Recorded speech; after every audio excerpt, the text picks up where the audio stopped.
প্রিয় ভাই ও অপুরা, গত ভিডিও ক্লাসে আমরা মৌলের ইলেকট্রন বিন্যাস এবং সেই ইলেকট্রন বিন্যাসের সাধারণ নিয়মের বাইরে কিছু ব্যতিক্রম নিয়ম নিয়েও আলোচনা করে এসেছিলাম। আজকের ভিডিও ক্লাসে আমরা আইসোটোপ নিয়ে আলোচনা করব। আমি তোমাদের সাথে রয়েছে আশিক শাহ। চলো শুরু করা যাক। প্রথমেই তাহলে আমাদের জেনে নিতে হবে যে আইসোটোপ কাকে বলে। এখন এই আইসোটোপের সংজ্ঞাটা জানতে গেলে আমাদের দুইটা টপিক সম্পর্কে জানা লাগবে। একটা হচ্ছে আমাদের ভর সংখ্যা, আরেকটা হচ্ছে কি প্রোটন সংখ্যা বা পারমাণবিক সংখ্যা।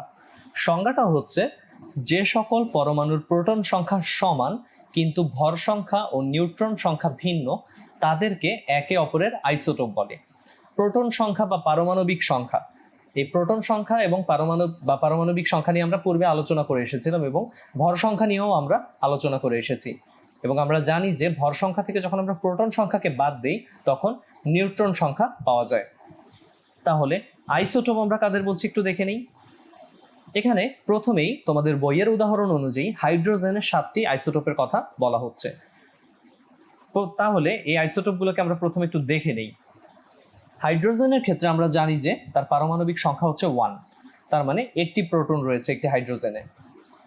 এখন এখানে আমরা দেখতে পাচ্ছি তার ভর সংখ্যাটা। আমাদের কি মনে আছে যে আমরা পারমাণবিক সংখ্যাকে লিখতাম কি পরমাণুর প্রতীকের বাম দিকে নিচে, আর ভর সংখ্যাকে লিখতাম পরমাণুর প্রতীকের বাম দিকে উপরে। তাহলে এখানে যেটা আমরা দেখতে পাচ্ছি সেটা হচ্ছে কি তার ভর সংখ্যা। এখানে 2 যেটা সেটা ভর সংখ্যা, এখানে 3, 4 কিংবা পরবর্তীতে 5, 6, 7 এগুলো হচ্ছে ভর সংখ্যা। প্রতি ক্ষেত্রেই এখানে হাইড্রোজেনের প্রোটন সংখ্যা বা পারমাণবিক সংখ্যাটা কিন্তু একই রয়েছে, সেটা হচ্ছে 1। এবং আমরা জানি যে পারমাণবিক সংখ্যা কোনো মৌলের চেঞ্জ হয় না, পরিবর্তন হয় না। এবং এই পারমাণবিক সংখ্যার ভিত্তিতে আমরা কি কোনো একটা মৌলকে অপর মৌল থেকে বা অপর পরমাণু থেকে আলাদা করতে পারি। তাহলে যেহেতু হাইড্রোজেনের পারমাণবিক সংখ্যা বা প্রোটন সংখ্যা 1, তাহলে তার ভর সংখ্যার পরিবর্তনটা কেন হবে? নিউট্রন সংখ্যার ভিন্নতার কারণে। এখানে ভর সংখ্যা 1, তার মানে 1 থেকে 1 বাদ দিলে 0, তার মানে এই হাইড্রোজেন পরমাণুটিতে বা এই আইসোটোপটিতে কি কোনো নিউট্রন নেই। কিন্তু এখানে একটি নিউট্রন রয়েছে, এখানে 2টি, 3টি, 4টি, 5টি, 6টি, তাই না? কারণ প্রতি সংখ্যা থেকে, প্রতিবার ভর সংখ্যা থেকে আমরা যদি 1কে বাদ দিই আমরা এই সংখ্যাগুলো পাবো। এই 7টি হাইড্রোজেন পরস্পরের আইসোটোপ।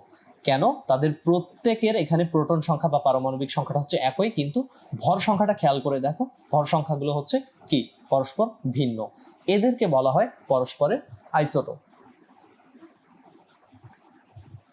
এই হাইড্রোজেনের 7টা আইসোটোপের মধ্যে প্রকৃতিতে আমরা 3টিকে পাই এবং বাকিগুলোকে ল্যাবরেটরিতে প্রস্তুত করা হয়। এছাড়াও আমরা ক্লোরিনের 2টা আইসোটোপ দেখে নিই।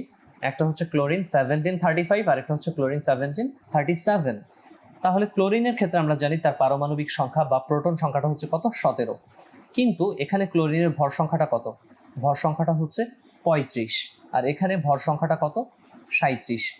তার মানে এদের দুইজনের কি পারমাণবিক সংখ্যা বা প্রোটন সংখ্যা যেহেতু একই, তার মানে কি এরা একই পরমাণু, এটাও ক্লোরিন এটাও ক্লোরিন, কিন্তু ভর সংখ্যায় ভিন্নতার কারণে বোঝানো হচ্ছে যে এখানে নিউট্রন সংখ্যারও ভিন্নতা রয়েছে। এখানে নিউট্রন সংখ্যা কয়টি? 20টি। 37 থেকে 17কে বাদ দিলে আমরা পাবো কত? 20, তাই তো? আবার এখানে প্রোটন সংখ্যা 17টি, কিন্তু নিউট্রন সংখ্যা কতটি? এখানে নিউট্রন সংখ্যা হচ্ছে, আমরা যদি হিসেব করে দেখি তাহলে 18টি। তাহলে ক্লোরিনের আইসোটোপ আমরা দেখতে পেলাম যে তার 2টা আইসোটোপ, একটা হচ্ছে 35 ভর সংখ্যা বিশিষ্ট, আরেকটা হচ্ছে 37 ভর সংখ্যা বিশিষ্ট। এরকম ম্যাগনেসিয়ামের ক্ষেত্রেও তার আইসোটোপ রয়েছে। এখানে আমরা ম্যাগনেসিয়ামের 2টা আইসোটোপ দেখতে পাবো, না 3টা আইসোটোপ দেখতে পাবো মূলত, এই 3টা। একটা হচ্ছে কত? ম্যাগনেসিয়াম 24, একটা 25 আর একটা হচ্ছে 26। ম্যাগনেসিয়ামের ক্ষেত্রে তার প্রোটন সংখ্যা বা পারমাণবিক সংখ্যাটা কত? তার পারমাণবিক সংখ্যাটা হচ্ছে 12।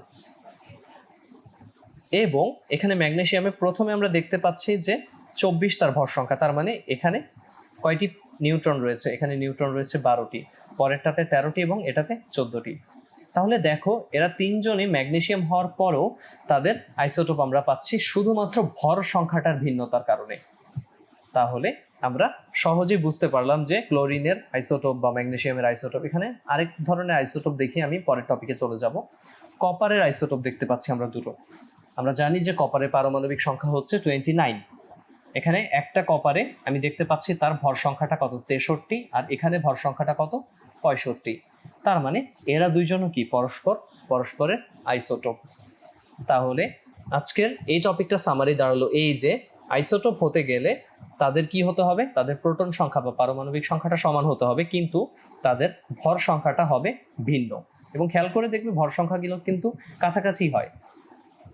এখানে ক্লোরিনের ভর সংখ্যা এটা 35, এটা কিন্তু 37, মানে খুব একটা বেশি ডিফারেন্স নেই। আবার এখানে ম্যাগনেসিয়ামের ভর সংখ্যা কত, 24, এটা 25, এটা 26, খুব কাছাকাছি নেই সংখ্যাগুলো। আবার এখানেও কপারের ক্ষেত্রে খেয়াল করো, একটা 63 আরেকটা হচ্ছে 65। তাহলে তাদের ভর সংখ্যায় যে পরিবর্তনটা আসে সেটাও কি খুব একটা বেশি না, কিন্তু পরিবর্তনটা লক্ষণীয়। কারণ নিউট্রন সংখ্যা, একটা নিউট্রন সংখ্যা চেঞ্জ মানেই কি পরবর্তী ভর সংখ্যায় আমি চলে যাচ্ছি। তার মানে এটা 24, এটা 25, এখানে 12টা নিউট্রন আর এখানে কয়টা, 13টা নিউট্রন। এটাই হচ্ছে পার্থক্য। এরপরে আমরা হাইড্রোজেনের 3টে আইসোটোপ তোমাদের বইয়ে আলোচনা করা হয়েছে, এগুলো নিয়ে আমরা একটু কথা বলবো। প্রথম হাইড্রোজেনের যে আইসোটোপটা সেটাকে বলা হচ্ছে প্রোটিয়াম। প্রোটিয়ামে আমাদের ভর সংখ্যাটা হবে 1। খেয়াল করে দেখো, প্রোটিয়ামে আমাদের ভর সংখ্যাটা হচ্ছে 1। তাহলে H11, এই 1টা কি তার পারমাণবিক সংখ্যা, আর এই 1টা হচ্ছে তার ভর সংখ্যা। তাহলে এখানে আমরা একটু ডানের ছকগুলোতে উল্লেখ করি, এখানে প্রোটন সংখ্যা হচ্ছে 1 প্রোটিয়ামে, আর ভর সংখ্যা হচ্ছে 1, তার মানে নিউট্রন সংখ্যা হচ্ছে 0। আবার পরবর্তী যেই আইসোটোপটা সেটা হচ্ছে ডিউটেরিয়াম। এটাকে এভাবে প্রকাশ করা হচ্ছে যে D12। তার মানে এখানে ডি দিয়ে কেন প্রকাশ করা হচ্ছে ভাইয়া, এটাও তো হাইড্রোজেন, এইচ দিয়ে প্রকাশ করার কথা। হ্যাঁ, এইচ দিয়েও তুমি প্রকাশ করতে পারো যে H12। তাহলে এখানে প্রোটন সংখ্যা কত, 1 আমরা দেখতে পাচ্ছি। নিউট্রন সংখ্যাটা কত, ভর সংখ্যাটা কত, ভর সংখ্যাটা হচ্ছে 2, তার মানে নিউট্রন রয়েছে এখানে একটি। অনুরূপভাবে টিট্রিয়াম, আরেকটা হাইড্রোজেনের আইসোটোপ, যেটা হচ্ছে T13, যেখানে 1 হচ্ছে কি তার প্রোটন সংখ্যা, 3 হচ্ছে তার ভর সংখ্যা। এখানে একটু প্রিন্টিং মিস্টেক এসেছে, এটা হবে 3 হচ্ছে তার ভর সংখ্যা। তাহলে তার নিউট্রন সংখ্যাটা কত, তার নিউট্রন সংখ্যাটা হচ্ছে এখানে 2। তাহলে এটা সম্পর্কে আমরা আইডিয়াটা পেয়ে গেলাম।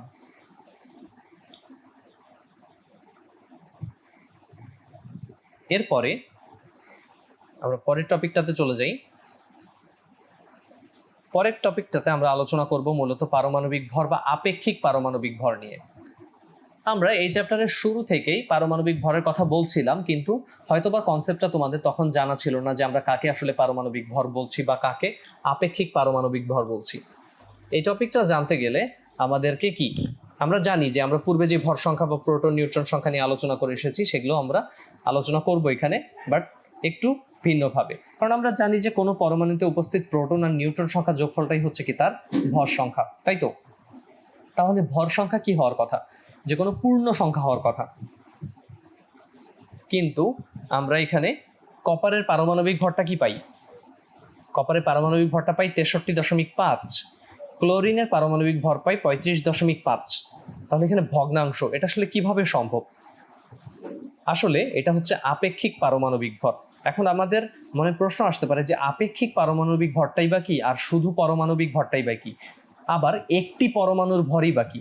আসো আমরা কনসেপ্টগুলো ক্লিয়ার করে ফেলি। তাহলে এই কনসেপ্টটা ক্লিয়ার করতে গেলে আমাদেরকে খেয়াল করতে হবে যে আমরা মূলত এই যে 63.5 বা 35.5, এগুলো হচ্ছে মূলত আপেক্ষিক পারমাণবিক ভর। আর যদি আমি তোমাকে বলি যে ফ্লোরিন পরমাণু, ফ্লোরিনের একটি পরমাণুর ভর হচ্ছে 3.16 ইন্টু 10⁻23 গ্রাম, খুবই ছোট পরিমাণে একটা ভর, তাই না? আবার তোমাকে যদি আমি বলি অ্যালুমিনিয়ামের একটি পরমাণুর ভর হচ্ছে 4.482 ইন্টু 10⁻23 গ্রাম। এখন তোমাদের মনে হতে পারে যে ফ্লোরিনের যে এখানে আমরা পরমাণুর ভরটা দেখতে পাচ্ছি সেটা তো অতি নগণ্য, কিংবা অ্যালুমিনিয়ামের কথাই যদি আমি বলি, অ্যালুমিনিয়ামের ক্ষেত্রে তার এখানে একটি পরমাণুর ভর কত, অনেক কম আমরা দেখতে পাচ্ছি। কিন্তু আমি যদি তোমাকে পর্যায় সারণীতে বা এমনিতেই বলি যে অ্যালুমিনিয়ামের পারমাণবিক ভর কি তুমি জানো? অ্যালুমিনিয়ামের পারমাণবিক ভরটা শুনলে তুমি অবাক হবে, তার পারমাণবিক ভরটা হচ্ছে 27। এখন তোমার মনে হতে পারে যে ভাইয়া একটি পরমাণুর ভর এত কম, এই সংখ্যাটা কিন্তু অনেক ছোট একটা সংখ্যা, 10⁻23। তোমরা ফিজিক্সে অলরেডি এই পাওয়ার বা এই ঘাত সংক্রান্ত সংখ্যা নিয়ে আলোচনা করা হয়েছে ইতিমধ্যে, বা তোমরা পড়েছো চ্যাপ্টার 1 বা 2-তে। এখন এই সংখ্যাটা কিন্তু অনেক ছোট একটা সংখ্যা, কিন্তু তারপরেও অ্যালুমিনিয়ামের পারমাণবিক ভরটা 27, তার মানে এত বেশি কেন? কিংবা কপারের পারমাণবিক ভরটা 63.5, ক্লোরিনের 35.5। এদেরও কিন্তু এক একটি পরমাণুর সংখ্যা বা পরমাণুর ভর কিন্তু অনেক কম। তাহলে তাদের পারমাণবিক ভরগুলো কেন এত বেশি হচ্ছে? এখানে তোমাদেরকে আমি জানিয়ে রাখি যে এই যে তাদের এই যে পারমাণবিক ভরের যে কনসেপ্টটা, এই কম ভরটা আমরা যদি একটা পরমাণুর ভর নিয়ে কাজ করি এবং সেই অনুযায়ী হিসাব করতে চাই, এই পরমাণুর ভরটা কি অনেক কম, এবং এটার সাপেক্ষে এত কম ভর নিয়ে হিসাব নিকাশ করাটাও কিন্তু অনেক সমস্যা। তাহলে আমরা কোন দিকে আগাবো? আমরা কোন একটা পরমাণুর ভরকে একক হিসেবে নিব। এককটা কি? একটি কার্বন 12 আইসোটোপ, তার মানে কার্বনের পারমাণবিক সংখ্যা কত আমরা জানি 6। তাহলে তার যে 12 ভর সংখ্যা বিশিষ্ট যে আইসোটোপটা, সেই আইসোটোপের ভরের 1/12 অংশকে একক ধরে তার সাপেক্ষে পরমাণুর ভরটা মাপা হয়। এখন তাহলে তোমার মনে প্রশ্ন আসতে পারে যে আমি কার্বন 12 আইসোটোপের ভরটাকে স্ট্যান্ডার্ড হিসেবে যে নিলাম, এটার ভরটাই আসলে কত? কার্বন 12 আইসোটোপের পারমাণবিক ভরের 1/12 অংশটা হচ্ছে, একবারে তোমাকে এই অংশটাই দেখানো হচ্ছে যেহেতু এটা সাপেক্ষেই তুমি তুলনা করবে। তাহলে কার্বন 12 আইসোটোপের পারমাণবিক ভরের 12/1 অংশটা হচ্ছে 1.66 × 10⁻²4 গ্রাম। তাহলে দেখো ভরটা কিন্তু অনেক ছোট একটা ভর। এবার তুমি অন্যান্যর সাথে এটাকে তুলনা করতে পারো, এবং আমরা চলে আসলাম আপেক্ষিক পারমাণবিক ভর টপিকটাতে। তাহলে কোনো মৌলের আপেক্ষিক পারমাণবিক ভর বলতে তুমি বুঝবে যে ওই মৌলের একটি পরমাণুর ভর ডিভাইডেড বাই একটি কার্বন 12 আইসোটোপের পারমাণবিক ভরের 1/12 অংশ। ঠিক আছে? তাহলে এখানে তুমি এই জিনিসটা সম্পর্কে ক্লিয়ার একটা কনসেপ্ট পাবে। সরি, স্ক্রিনটা একটু সমস্যা করছে। এবার তাহলে কোন একটি মৌলের যদি আমি একটি পরমাণুর প্রকৃত ভরটা জানতে পারি, তাহলে কি তার আপেক্ষিক পারমাণবিক ভরটাকে আমি বের করে ফেলতে পারবো। তাহলে খেয়াল করো কিভাবে বের করতে পারবো, কারণ ওই মৌলের একটা পরমাণুর প্রকৃত ভরকে আমি কি এই ভ্যালুটা দিয়ে ভাগ করব। এই ভ্যালুটা কার ভ্যালু? এই ভ্যালুটা হচ্ছে কার্বন 12 আইসোটোপের ভরের 1/12 অংশ, মানে 12/1 পরিমাণ। তাহলে উদাহরণস্বরূপ আমি এখানে খেয়াল করি,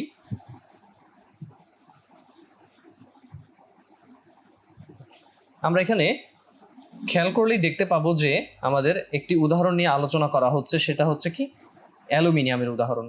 এবং অ্যালুমিনিয়ামের একটি পরমাণুর ভর হচ্ছে কত? 4.482 × 10⁻23 গ্রাম। তাহলে অ্যালুমিনিয়ামের পারমাণবিক ভরটা কত হবে? খেয়াল করে দেখো, এখানে কি একটি অ্যালুমিনিয়ামের একটি পরমাণুর ভর, পুরো জিনিসটাকে আমরা ভাগ করছি কাকে দিয়ে?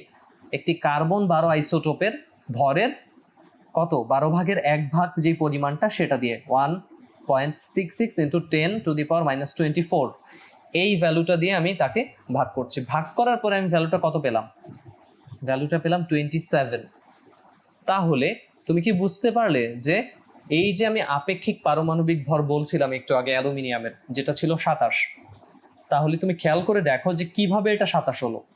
এটা 27 হওয়ার কারণ হচ্ছে আমি এই কার্বন 12 আইসোটোপের ভরের কি 12/1 পরিমাণ দিয়ে তাকে ভাগ করেছি, এবং এটাই হচ্ছে আমার স্ট্যান্ডার্ড ভ্যালুটা। এই এককটা দিয়ে আমি সবার পরমাণুর ভরকে যদি ভাগ করি, তাদের আমি কি পারমাণবিক ভরটা, আপেক্ষিক পারমাণবিক ভরটা আমি পেয়ে যাব। তাহলে তুমি ম্যাগনেসিয়ামেরটা কিংবা সোডিয়াম কিংবা অক্সিজেনের কিংবা নাইট্রোজেনের পারমাণবিক ভরটা তুমি যদি বের করতে চাও, কি তুমি খুব সহজেই বের করতে পারবে। অর্থাৎ তোমার যদি নাইট্রোজেনের একটি পরমাণুর ভর জানা থাকে, তুমি তখন কি এই ভ্যালুটা দিয়ে তাকে ভাগ করে দেবে। দিলে কি পাবে? তার পারমাণবিক ভরটা পাবে নাইট্রোজেনের, যেটা হচ্ছে কত? যেটা হচ্ছে 14। কিংবা কার্বনের আপেক্ষিক পারমাণবিক ভর তুমি বের করতে চাচ্ছ, যেটা হবে কত? 12। কিন্তু তোমার সেটা পেতে গেলে একটি কার্বন পরমাণুর ভরকে কি করতে হবে? কার্বন 12 আইসোটোপের ভরের 12/1 অংশ দিয়ে সেটাকে ভাগ করতে হবে, তখনই তুমি ভ্যালুটা পাবে 12। আবার তুমি যদি ম্যাগনেসিয়ামের কথা চিন্তা করো কিংবা অক্সিজেনের কথা চিন্তা করো, আমরা জানি অক্সিজেনের আপেক্ষিক পারমাণবিক ভর হচ্ছে 16। এখন এই 16 পেতে গেলে কি করা লাগবে? অক্সিজেনের একটি পরমাণুর ভরকে তুমি কি করবে? কাকে দিয়ে ভাগ দেবে? কার্বন 12 আইসোটোপের কি ভরের 12/1 দিয়ে। তাহলে এই জিনিসটা আমাদেরকে খেয়াল করতে হবে। কার্বন 12 পরমাণুর ভরের 12/1 অংশ দিয়ে আমি এখানে কি করছি, ভাগ করছি। আর এই যে আপেক্ষিক পারমাণবিক ভর কথাটা আমি বলছি না, এটা কিন্তু আমরা এখন আর ব্যবহার করি না। আমরা জানি যে এই যে 27 অ্যালুমিনিয়ামের যে পারমাণবিক ভরটা, আপেক্ষিক পারমাণবিক ভর, এটা কি তার আপেক্ষিক পারমাণবিক ভর। কেন আপেক্ষিক বলা হচ্ছে, আমি আপেক্ষিক ভর সংক্রান্ত কথা বলে এসেছিলাম এর আগেই, যখন আমরা ইলেকট্রন প্রোটন নিউট্রনের আপেক্ষিক ভর নিয়ে আলোচনা করে এসেছিলাম, যে কোনো একটা জিনিসকে, ক্ষুদ্রতম কোনো একটা মানকে একক ধরে আমি যদি সেই মানের সাপেক্ষে অন্যান্য মানগুলোকে রিপ্রেজেন্ট করতে চাই, তখন আমি সেই ভরটাকে বলতে পারি আপেক্ষিক ভর কিংবা আপেক্ষিক আধান, আমরা দেখে এসেছি। তো এটাকে এখন আমরা বলতে বলতে কিন্তু এখন আর আপেক্ষিক কথাটা উচ্চারণ করি না। হঠাৎ তোমাকে যদি আমি প্রশ্ন করি যে অ্যালুমিনিয়ামের পারমাণবিক ভর কত, তুমি কিন্তু বলবে 27। কিংবা আমি যদি তোমাকে জিজ্ঞাসা করি যে অক্সিজেনের পারমাণবিক ভর কত, তুমি কিন্তু বলবে 16। কিন্তু এটা আসলে আপেক্ষিক পারমাণবিক ভর, এই জিনিসটা সবসময় মাথায় রাখবে। তাহলে কোনো মৌলের আপেক্ষিক পারমাণবিক ভর হলো দুটি ভরের অনুপাত, সেই জন্য আপেক্ষিক পারমাণবিক ভরের কোনো একক থাকে না, অর্থাৎ এই ভ্যালুটাও গ্রামে এটাও গ্রামে, সেজন্য এটার আর কোনো একক থাকছে না। তাহলে আমরা বাসায় কি নিয়ে প্র্যাকটিস করতে পারি? বাসায় মূলত তোমরা প্র্যাকটিস করতে পারো যে কিভাবে তোমরা কোনো একটা মৌলের পারমাণবিক ভর জানো, সেই পারমাণবিক ভর থেকে ওই মৌলের কি একটা পরমাণুর ভর তুমি বের করতে পারবে। সেটা কিভাবে বের করতে হবে? সেটা বের করতে গেলে তোমাকে এই যে কার্বন 12 আইসোটোপের যে ভ্যালুটা, এটা দিয়ে কি করতে হবে, গুণ করতে হবে। ধরো অক্সিজেনের একটি পরমাণুর ভর তুমি জানতে চাচ্ছ, তখন তোমাকে কি করা লাগবে? তখন অক্সিজেনের যেই পারমাণবিক ভরটা, যেটা আমরা জানি 16, এই 16 দিয়ে তুমি কাকে গুণ করবে? এই 16 দিয়ে তুমি কার্বন 12 আইসোটোপের পরমাণুর যে ভরের 12 ভাগের 1 ভাগ, 1.66 ইন্টু 10⁻²4, এই ভ্যালুটাকে তুমি গুণ করলে কি পেয়ে যাবে? অক্সিজেনের একটি পরমাণুর ভর পেয়ে যাবে। তাহলে এই ছিল আমাদের কি মূল আলোচনা আজকের, যেখানে আমরা আইসোটোপ নিয়ে আলোচনা করলাম। এবং আর কি নিয়ে আলোচনা করলাম? আমরা একই সাথে আমরা আলোচনা করলাম যে কিভাবে আমরা আপেক্ষিক পারমাণবিক ভর নিয়ে কাজ করতে পারি, বা কিভাবে মূলত কোনো একটা মৌলের আপেক্ষিক পারমাণবিক ভর নির্ণয় করা হয়।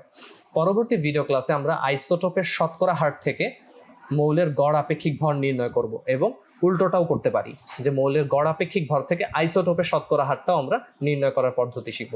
তাহলে পরবর্তী ভিডিও দেখার আমন্ত্রণ জানিয়ে আজকে এখানেই শেষ করছি। আল্লাহ হাফিজ।